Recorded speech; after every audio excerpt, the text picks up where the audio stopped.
A paz, igreja, tudo bem? Amém. Glória a Deus.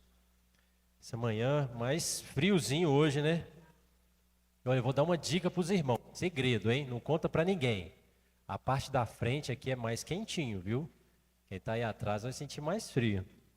Mas graças a Deus, mais uma manhã que podemos cultuar ao Senhor e como Deus já tem falado nessa manhã, não é? Se você está aí percebendo, você está vendo como que Deus já tem ministrado ao nosso coração, na escola dominical, no louvor, na oração e agora também na palavra. Que nós estamos aqui para cultuar, para louvar o Senhor. Amém? E nessa manhã, friozinho, nós vamos falar sobre algo muito importante que já tem sido falado há um tempo, mas eu queria trazer novamente esta, esta mensagem que é sobre a presença de Deus. Então, alguns irmãos já chegaram aqui para ficar mais quentinho, mas nós vamos falar hoje sobre a presença de Deus e como essa presença nos traz um avivamento. E eu queria que você abrisse sua Bíblia, lá em Apocalipse, capítulo 21, versículo 3. Apocalipse 21, versículo 3. Lá no finalzinho, a última página aí da sua Bíblia, nós vamos ler um texto bem importante.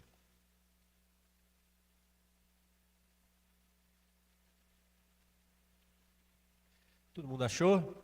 Apocalipse 21, 3. Se puder colocar aqui na tela para a gente, por gentileza.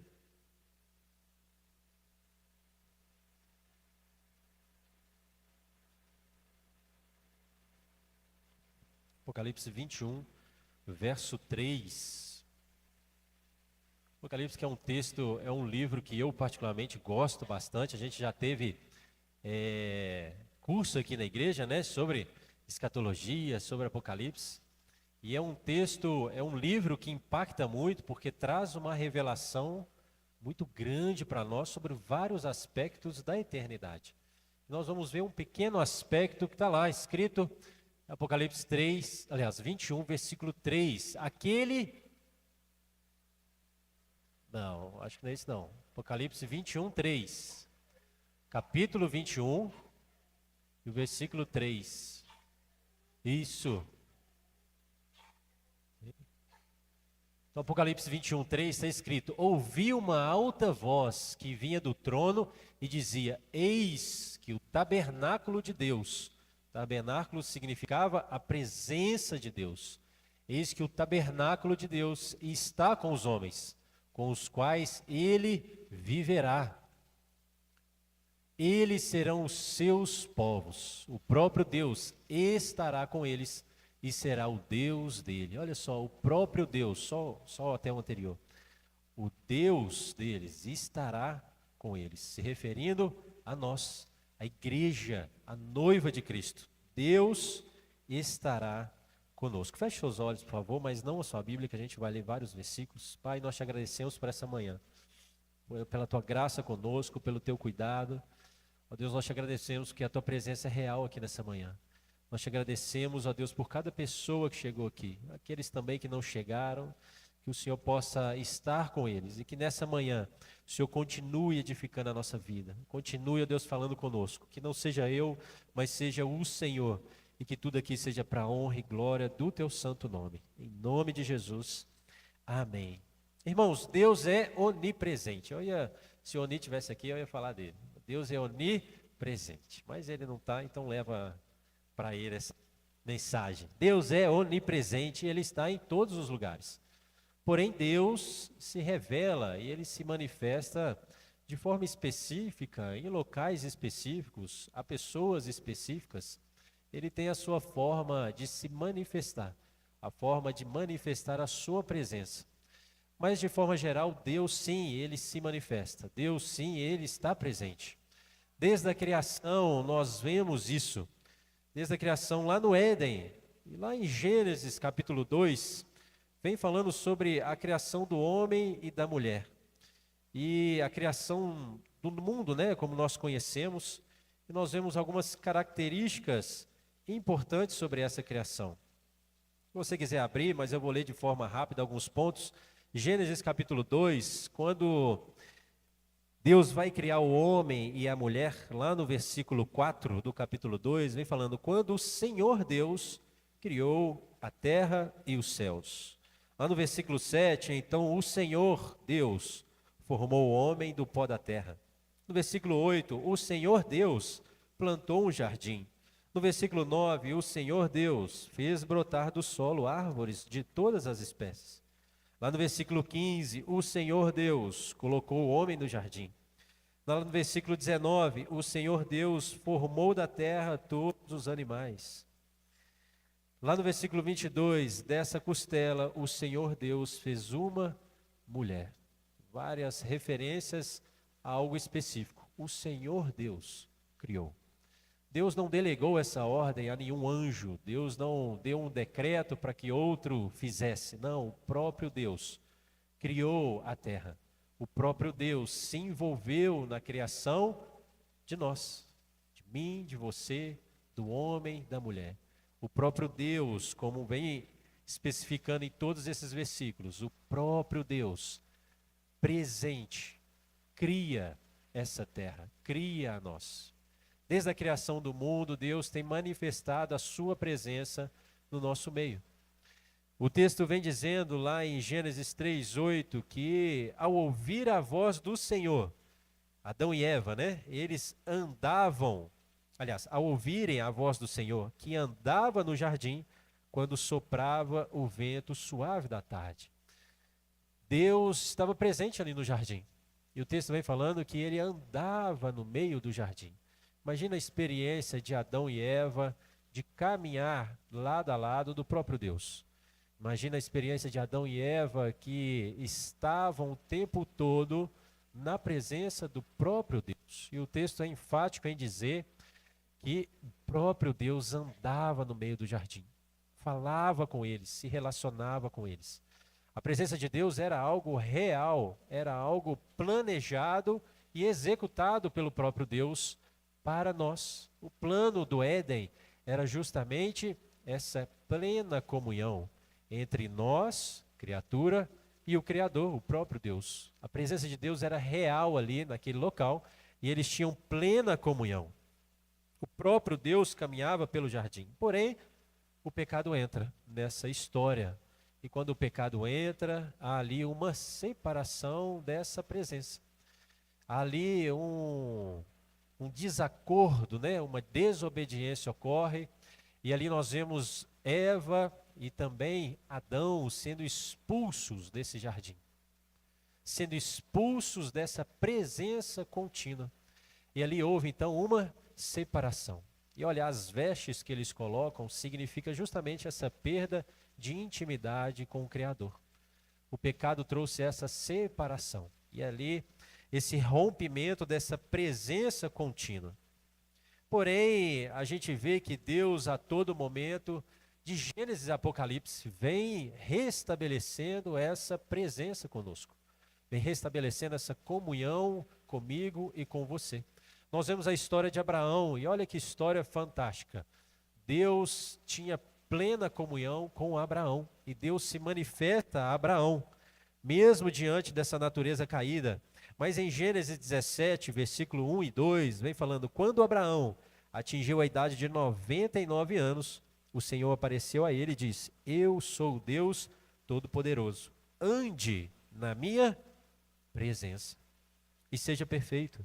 Farei uma aliança entre mim e você, e darei a você uma descendência muito numerosa. Nós vemos que Abraão, de fato, obedeceu a essa ordenança.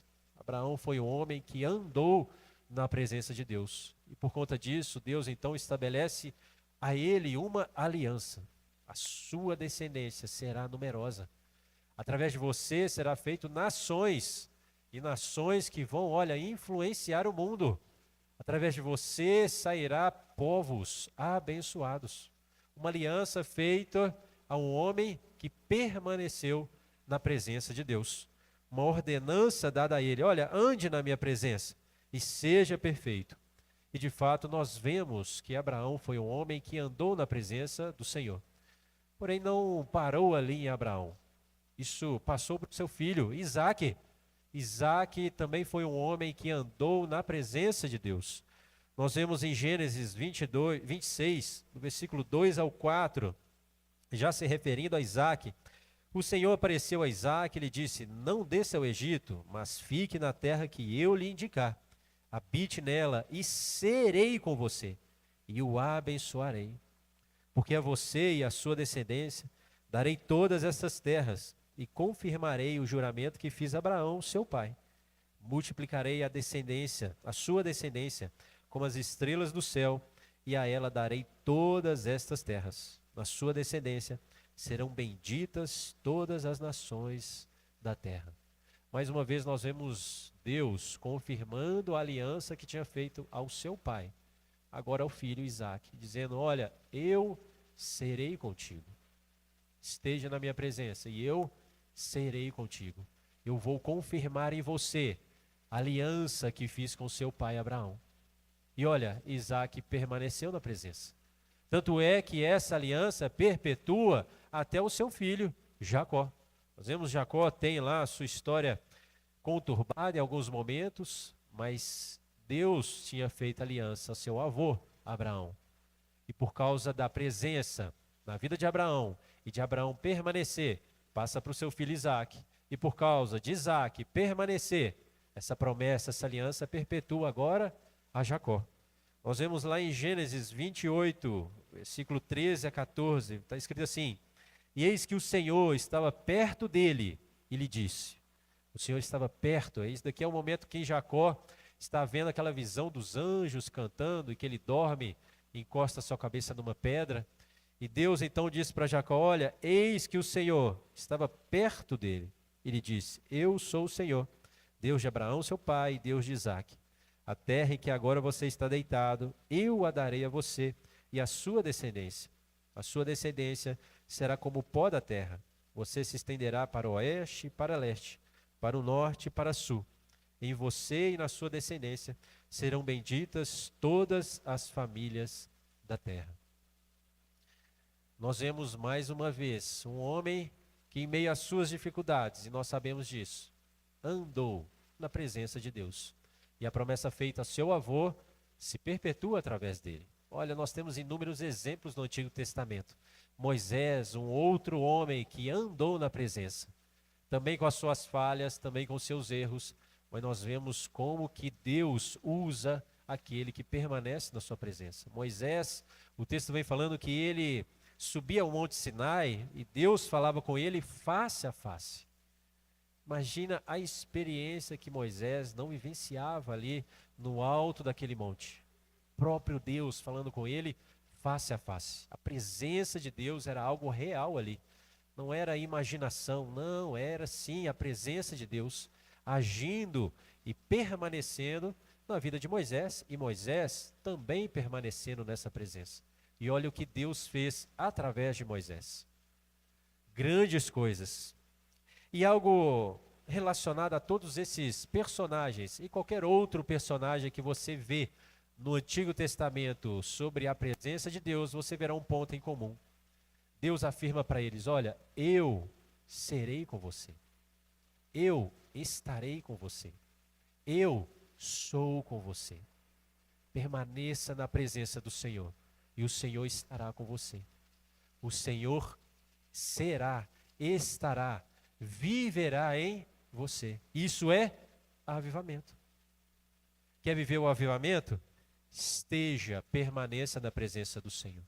Todos esses homens experimentaram algo importantíssimo: a presença do Senhor. Nós vemos o episódio de Moisés, diante de toda aquela confusão que o povo armou, do bezerro de ouro e adorando outros deuses.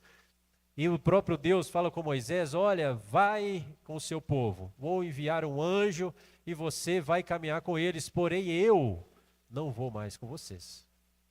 Moisés, naquele ato de desespero, entendendo o que significava a presença de Deus, ele fala: Senhor, olha, não nos faça sair daqui se a tua presença não for conosco. não nos faça sair desse local. Para Moisés nada mais importava se a presença de Deus não fosse com eles, se a presença de Deus não estivesse com eles. Tamanha importância, o entendimento que Moisés tinha, a presença era suficiente para ele. Ele não precisava de mais nada. Mas o que ele precisava, ele disse: Senhor, não nos deixe sair daqui se a tua presença não for conosco. Essa presença também se manifesta no tabernáculo. Nós vemos então o próprio Deus instruindo a Moisés a construir um tabernáculo, uma tenda, um local onde seria a habitação do Senhor. Êxodo 25, versículo 8, está escrito: e farão para mim, Deus dizendo, e farão para mim um santuário, para que eu possa habitar no meio deles. Olha, a todo momento, desde a queda, nós vemos Deus manifestando a sua presença. Nós vemos Deus buscando esse relacionamento conosco. Nós vemos Deus manifestando a sua presença, a sua glória no nosso meio. O pecado distanciou, mas nós vemos repetidamente Deus manifestando a sua presença, buscando esse reconciliamento com a sua criação.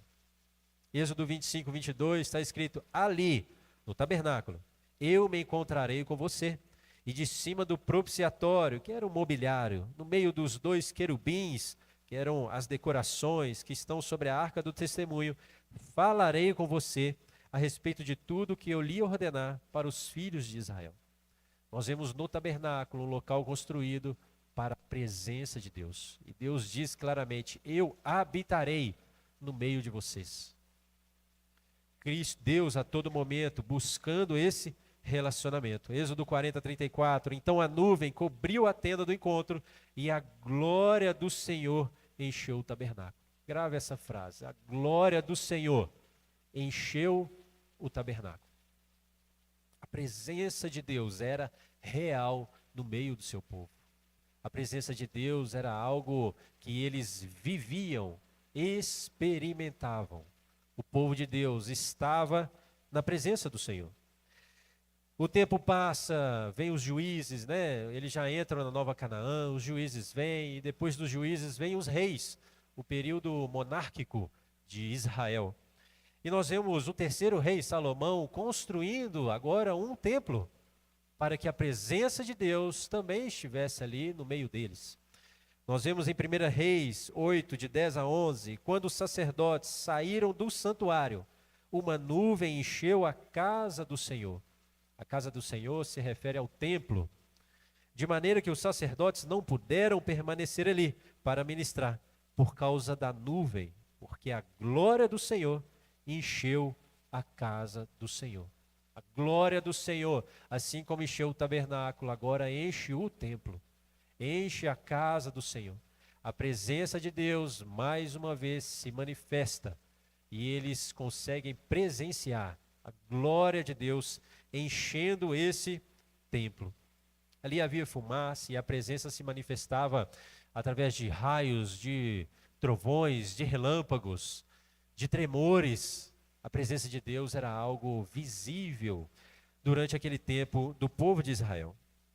Só que o povo passa um tempo e eles esquecem do próprio Deus, né? Eles começam a se envolver com coisas que não deveriam, eles começam a se misturar com outros povos, e aí a gente vê então que o templo é destruído. Eles são levados cativos para a Babilônia, e nós vemos que o povo se dispersa da presença do Senhor. O povo então começa a fazer coisas que não deveriam, até que eles são levados cativos. Posteriormente eles voltam e nós vemos a história então da reconstrução do templo.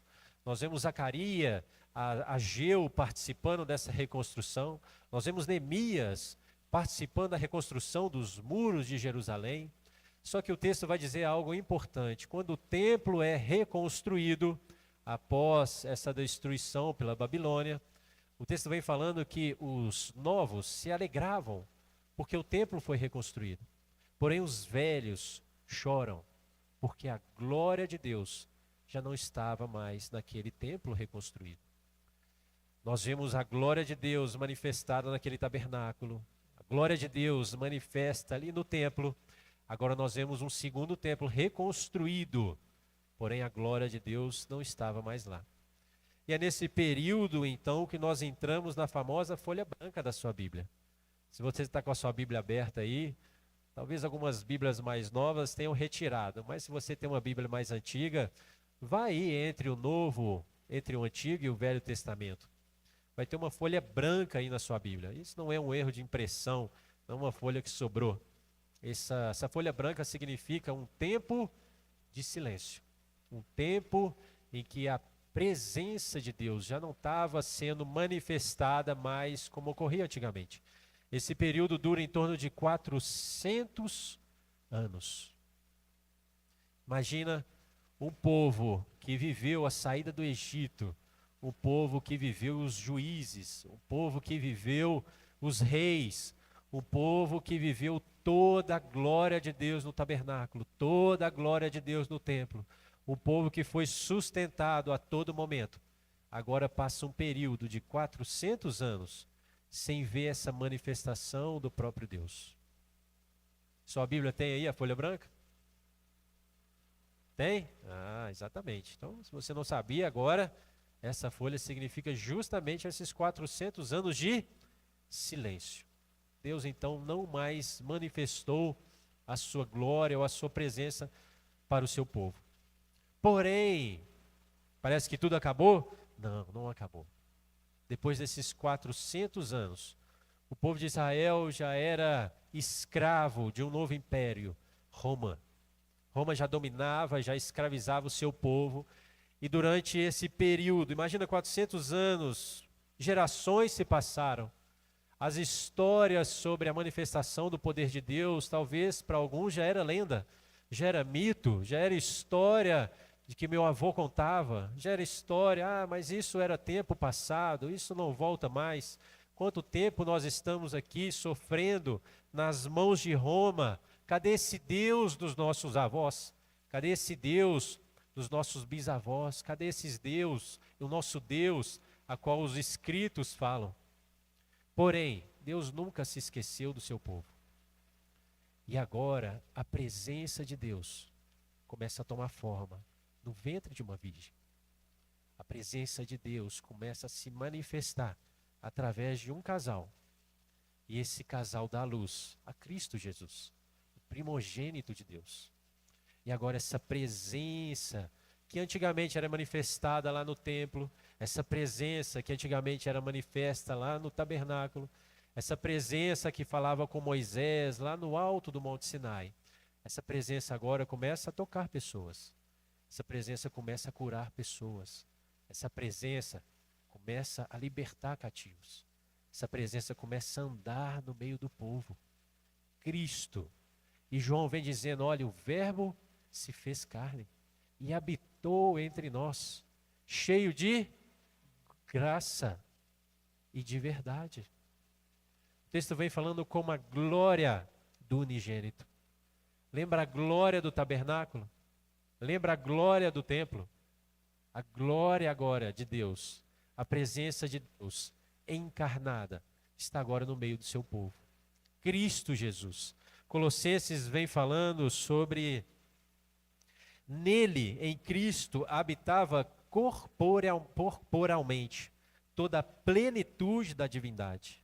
Também nele vocês receberam a plenitude. Em Cristo agora, a presença manifesta no Antigo Testamento se faz presente em carne e osso. E como eu disse, passa a tocar pessoas, passa a curar, passa a libertar, passa a ensinar. Essa presença de Deus cresce, essa presença de Deus se desenvolve, essa presença de Deus faz tantas coisas. Só que essa presença de Deus manifesta em Cristo Jesus. Cristo Jesus, Ele morre. Morre por mim e por você. A justificação, aquela condenação que era sobre nós, Cristo paga isso na cruz. Essa presença manifesta de Deus em carne e osso, morre numa cruz, por mim e por você. Mas olha, mais importante do que isso, essa presença de Deus manifesta em Cristo Jesus, ressuscita ao terceiro dia. Essa presença manifesta de Deus ressuscitou e vive para a eternidade. E olha, quando ele ressuscita, essa presença manifesta, ele diz: olha, deixarei agora um consolador. Eu vou partir. E às vezes o povo pode ter pensado: e agora o que vai acontecer? Mas a presença de Deus nunca nos abandonou. Por mais que Cristo tenha morrido, ressuscitado e agora vai subir aos céus, ele diz: olha, deixarei uma nova presença. E essa presença não estará mais no templo. Essa presença não estará mais no tabernáculo. Essa presença não estará mais aqui em uma figura corpórea, humana. Mas essa presença estará em vocês. Essa presença estará dentro de vocês. O Espírito Santo é a presença de Deus viva dentro de você. O Espírito Santo é a presença de Deus manifesta lá no tabernáculo, no templo em Cristo Jesus, habitando em você. Quão poderoso é o Espírito Santo. Quão poderoso é aquele que habita em nós. O Espírito Santo, Deus, deixa o Espírito Santo em nós. João 14, versículo 16 e 17. Cristo então vem rogando ao Pai, e ele diz: olha, eu pedirei ao Pai, e ele lhes dará outro consolador, a fim de que esteja com vocês para sempre. É o Espírito da verdade que o mundo não pode receber, porque não o vê nem o conhece. Vocês, porém, o conhecem, porque ele habita com vocês e estará com vocês. Véu se rompe e agora nós temos acesso direto ao Pai.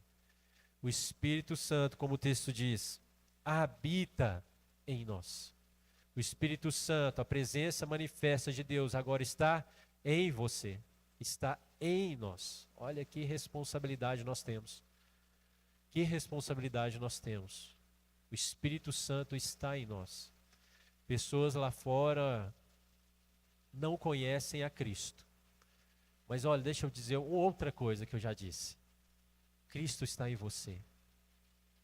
Nós vemos a presença de Deus se manifestando em vários locais no mundo, de forma sobrenatural. Mas para nós, aqui no Ocidente, aqui em Belo Horizonte, no bairro Caiçara, aqui na sua casa, Cristo se manifesta através de você. Porque o Espírito Santo está em você. Você quer o Espírito na sua casa? Ele se manifestará através de você. Você quer o Espírito no seu trabalho? Ele se manifestará através de você. Você quer o Espírito no seu bairro, na sua cidade? Ele se manifestará através de você. Você é morada do Espírito Santo. Assim como o templo era a habitação do Senhor, hoje nós somos o templo. Nós somos o tabernáculo. Nós somos a habitação do Senhor. E Deus se manifesta também no nosso tempo. Deus se manifesta também na nossa vida. E aí nós retornamos então para Apocalipse, capítulo 21, verso 3, que nós lemos. Ali já é uma visão de João da vida futura, da vinda de Cristo. Mas olha, vou repetir o texto e nós vamos entender. João dizendo: então ouvi uma voz forte que vinha do trono e dizia: eis o tabernáculo de Deus com os seres humanos. Deus habitará com eles. Eles serão povos de Deus, e Deus mesmo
Apocalipse vem descrevendo a restauração desse plano, a restauração do Éden, a restauração da plena comunhão. João vem dizendo, olha, Deus habitará no nosso meio. A presença de Deus será real no nosso meio. Será de forma contínua, sem pecado, sem choro, sem interrupções. Nós vemos Apocalipse dizendo da nova Jerusalém que desce do céu para essa terra. E nós viveremos a eternidade, uma nova terra, um novo céu, com uma plena presença do Espírito Santo, com uma plena presença do próprio Deus. E o texto vem falando, olha, Ele habitará no nosso meio, Ele estará conosco e Ele será o nosso Deus. A plena comunhão, a plena presença de Deus em nós, a plena presença de Deus na eternidade. Olha, ao longo da Bíblia nós vemos a presença relacional de Deus perseguindo o homem, perseguindo a mim e a você. E essa presença é disponível a nós nessa manhã. Essa presença é disponível a nós a todo o momento. Essa presença é disponível a nós quando você clama. Essa presença é disponível a nós quando você pede. Essa presença é disponível a nós quando nós o buscamos. Apocalipse 3 vem falando, olha, eis que estou à porta. Eu sempre falo desse versículo. E bato. Deus está tocando essa campainha. O texto não diz que ele está arrombando essa porta. O texto não diz que ele está pulando a janela. Não, nada disso. O texto diz que ele está à porta e bate. Se nós abrirmos essa porta, o texto vem falando que ele entrará e ceará conosco, e nós com ele. Cear é ter comunhão, cear é ter presença, cear é ter relacionamento. O texto é enfático em dizer, olha, se nós abrirmos essa porta, se nós ouvirmos e abrirmos essa porta, haverá plena comunhão. Se nós ouvirmos e abrirmos essa porta, haverá plena presença. Se nós ouvirmos e batermos essa porta, haverá pleno relacionamento. Mas essa é uma decisão nossa. O texto não diz que ele arromba essa porta. O texto não diz que ele invade essa porta. Não, nada disso. O texto diz que ele bate. E é nossa responsabilidade abrir essa porta. Queria te convidar a ficar de pé, para que a gente pudesse orar nesse sentido de abrir essa porta para a presença de Deus. Olha, a presença de Deus requer muitas coisas. A presença de Deus transforma vidas e requer de nós um processo de santificação. A oração falou muito sobre isso e creio que Deus ministrou naquele momento a muitos corações. Esse relacionamento requer arrependimento. Esse relacionamento requer nós nos humilharmos diante do Senhor. Essa presença e esse relacionamento requer que a gente abra mão de muita coisa na nossa vida. Esse relacionamento de Deus requer uma responsabilidade nossa de viver uma vida de santidade. Irmãos, o Evangelho não é um culto de domingo. O Evangelho não é um encontro aqui às 10h15, ou às 18 horas, ou quarta-feira nas celas, não. O Evangelho é a segunda-feira. O Evangelho é a terça, o Evangelho é a quarta. O Evangelho é o tanto que você se relaciona com Cristo durante o dia, quando ninguém está te vendo. Olha, na igreja, como eu sempre falo, uma pessoa pisa no seu pé, amém, não tem problema nenhum. E quando você pega o ônibus na segunda-feira e alguém bate, esbarra em você, como é que é a nossa reação de evangelho? A presença de Deus transforma. A presença de Deus muda vidas. A presença de Deus salva. A presença de Deus restaura. A presença de Deus cura. A presença de Deus, ela é real. Mas requer de nós a responsabilidade de abrir essa porta. E olha, quando nós abrimos, que transformação. Quando nós abrimos essa porta, que ceia, que comunhão, que relacionamento. E olha, o texto diz que nós viveremos a eternidade com Deus habitando em nós, entre nós, e Ele será o nosso Deus. Eu anseio pelo dia que nós veremos a face do nosso Deus. Eu anseio por esse dia, o mais difícil que o nosso dia possa ser. Mas olha, o texto vem dizendo, Deus habitará no nosso meio. Deus estará conosco. Imagina vivenciar a eternidade como Éden. Imagina vivenciar a eternidade que Adão e Eva viviam antes da queda. Imagina vivenciar Deus caminhando entre o jardim. E o texto vem dizendo que na viração do dia, Deus falava com eles presencialmente. Na viração do dia, Deus manifestava a sua presença, a sua criação. E ali havia plena comunhão, pleno relacionamento. Imagina essa dificuldade que a gente vive hoje. Nada disso terá mais.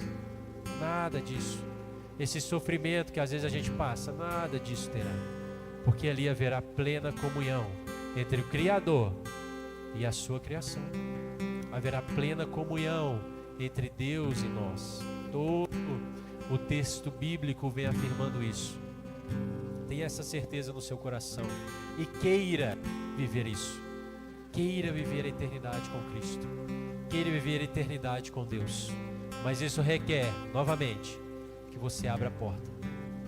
Isso requer que você abra o seu coração para que Deus possa entrar e haver essa plena comunhão, essa plena presença do Espírito Santo. Olha, Ele está disponível a nós nessa manhã. É uma oração que eu não posso fazer por você. É uma oração que um pai não pode fazer pelo seu filho. É uma oração que o esposo não pode fazer pela sua esposa. É uma oração que a mulher não pode fazer pelo homem. Porque essa oração ela é individual. Essa abertura de porta, ela é sua, ela é minha, ela é nossa.